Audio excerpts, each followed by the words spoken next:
Ayan, kinakabit na ng ating 4-stage filter dito sa pader.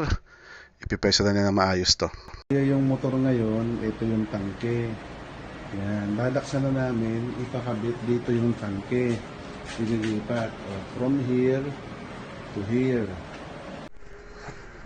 Okay mga chance, ano yung tinatawag na. Ano tawag kuya? Suction? Apo.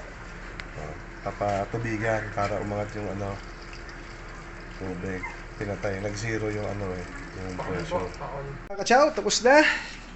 Nakabit na ngayon. So dati nandito yung tangke natin. Lilinisin pa natin yan, medyo makalat pa. Ito na yung tangke natin. Naliligo na yung mga family natin sa loob. At andito na yung filter. Tingnan natin kung malinis na yung tubig.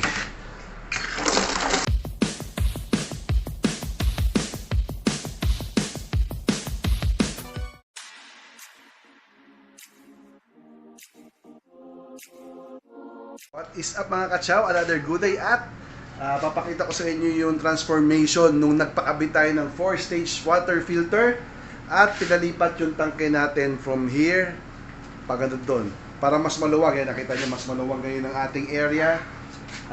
Papakita ko rin sa inyo kung magkano yung nagastos natin sa filter, sa labor. Kaya samahan nyo ako. Let's go! Ito na nga na, maglilipat tayo ng tangke from here to there. Yan, si Kuya Anthony ang ating tubero for the day ngayon, no? Kasi nakabili tayo ng 4-stage filter. Ito yung mga tagti 20 inches. Yan. Kasi dati nakita nyo, ito yung tangke natin, nakikita nyo sa video. Andyan yan. Ngayon para lumuwag, doon natin ililipat sa may sulok at ito yung filter lalagay. So mamaya, papakita ko sa inyo yung finish product nila Kuya. Tapos kung magkano yung overall na nagastos natin. So, samahan niyo ako. Let's go! So, ngayon, nililista na nila Kuya yung kailangan natin bilhin. Yan. Kasi ang balak natin, ito yung filter, ito na yung tangke, tapos yung pati yung gripo ng hose, ililipat na dito. Yan. Para medyo mas maluwag-luwag yung garahe natin, mga kachaw. Yan. Lilista, bibili, kakabit. So, samahan niyo ako Yung filter na nabili natin, yan. Kasama na itong mga to, yung mga fittings tsaka konting pipe. Yan. Ito ang pinakamura, no? Ang suggest ko sa inyo, hanap kayo ng pinakamura. Ngayon, ito yung shop na nabilhan ko nito. So far, yun yung pinakamurang nakita ko. Stage 4. Ang difference lang lahat ito ay parang micron na filter. Wala siyang yung charcoal. Yan. Pero bibili na lang tayo nun pag kailangan na natin palitan. So ito yung ilalagay dito. Alright. So ito na, bumalik na sila Kuya. Dala-dala na nila yung pyesa. Napansin nyo may mahabang blue na tubo na yan. Kasi syempre nililipat natin yung tangke natin from here to there. So ang mga parts na inabot is kulang-kulang 1,200. 1,200 nga. Yan. So, bukod pa yan dun sa filter na nabili natin, no? Tsaka sa labor. So, mamaya, gastos reveal tayo. Hintayin natin na sila Kuya matapos. Alright. Okay, so nagsisimula ng tanggalin nila Kuya Anthony yung lumang mga tubo, yung mga bakal. Paano papalitan niya ng mga blue para mas mura at mas madali. Let's go!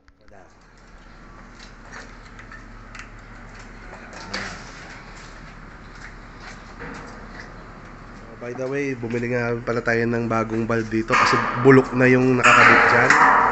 Tapos yung gripo ng hose doon, ililipat na naman natin dito para maluwag. So dito yung filter, dito yung hose, yung gripo ng hose. Yan.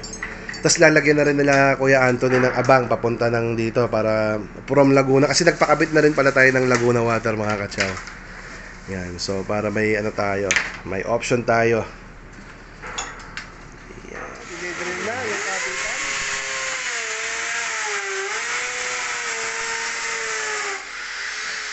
Ito yung kakabitan dito.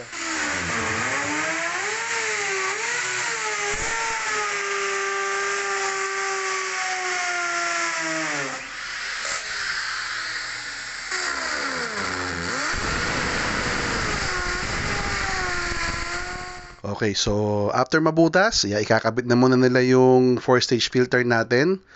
I-screw nila yan. Kasama yan sa binili natin, no? Yung screw, tsaka yung brace sa taas ng water filter natin. So talagang ikakabit na lang siya pagbili ninyo. Let's go! And ayan na, nakakabit na siya. Nice! Ngayong nakakabit na yung 4-stage filter natin, sisimulan na nila kuya yung pagpalit ng tubo. Siyempre susukatin at ilalagay na. Let's go! Ciao, konting update lang, no? Ayan, malapit na matapos nila kuya. Kinapos lang ng elbow, kaya bibili ulit si Kuya Anthony. So, ang mangyayari niyan, napaka-importante mga kachaw, palagyan nyo ng bypass itong filter natin. Para, for example, kailangan nyo linisin tong mga, or palitan yung filter. Bypass lang, pagpihit nyo ng mga, yan, yung mga valve natin, rekta sa tangke, hindi kayo mawawalan. So, yun yung papagawa natin kala Kuya Anthony at kala Kuya Benedict ngayon. Ayan, malapit na yan, no? Napalitan na nila ng valve tong sa motor, tangke. Ayusin naman nila kay Kuya Benedict yung bypass. Update ko ulit kayo mamaya. Malapit na, mga kachaw. Malapit na. Kabit na yun nasa tangke. Yan. Simula dito. Yung bypass na lang siguro yung ayusin. Yan. Pagkatapos nyan, itestigin na natin. Ayan, pati yung hose doon kanina nandito na. Ito na yung hose ng natin. Yung gripo ng hose natin nandito yun kanina. Nandito na ngayon. Pati yan, mapi-filter. Yan. So, update ko kayo. Goods na, nakabit na. Bubuksan naman yung tangke. Kaso, papasanction lang, no? Walang mahigop na tubig, eh. Siyempre, natuyuan. Yan. Babypass muna. Yan. Update ko kayo ulit. Okay, mga chan, ito na tinatawag na. Ano tawag dyan, kuya? Suction? Opo. Papatubigan para umangat yung tubig. Pinatay. Nag-zero yung Ciao, tapos na. Nakabit na ngayon. So, dati nandito yung tangke natin. Lininisin pa natin yan. Medyo makalat pa. Ito na yung tangke natin. Naliligo na yung mga family natin sa loob. At andito na yung filter. Tingnan natin. Kung malinis na yung tubig.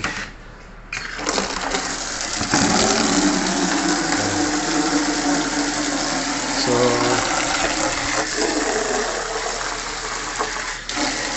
ayan na, sobrang linaw na ng tubig mga kachaw. Hindi na naninilaw at hindi na nangingitim. Okay, so thank you kuya. So itong 4-stage filter natin na to ay nakakalaga ng 4,300, something like that. Ito yung store na binabilhan natin. Okay naman, kompleto, mga fittings. May mga hindi pa tayo nagagamit. Ayan ha. So okay na siya. Patay na natin. Tingnan natin. Clear water. Yan. Madumi lang yung planggana. Yan. So maraming salamat mga kachaw. Kachaw, kung nagustuhan mo yung episode natin for today, don't forget to subscribe to my channel. Click the notification bell. Bigyan mo na rin ako ng thumbs up. At bisitahin mo na rin yung channel ko para makita nyo pa yung iba't ibang great finds natin. So total na nagkasos natin. So pagpalagay na natin 4.3 yung water filter kasama ng delivery. 4.3 yung materials is 1.2. So ano na yun, 4.3 plus 1.2 5.5 plus yung labor ni Kuya Anthony is 2.5. So 5.5 plus, nasa 8,000 more or less, depende siguro kung anong magkano rin ang labor sa inyo. So 8,000, napakabit na natin yung stage 4 or 4-stage water filter natin para medyo mas malinis na yung ating tubig. So maraming salamat sa panonood yung mga kachaw. Sana nakakuha kayo ng idea kung magkano yung gagastusin nyo pagka nagpakabit tayo nito. So thank you very much for watching. Stay safe. Ciao!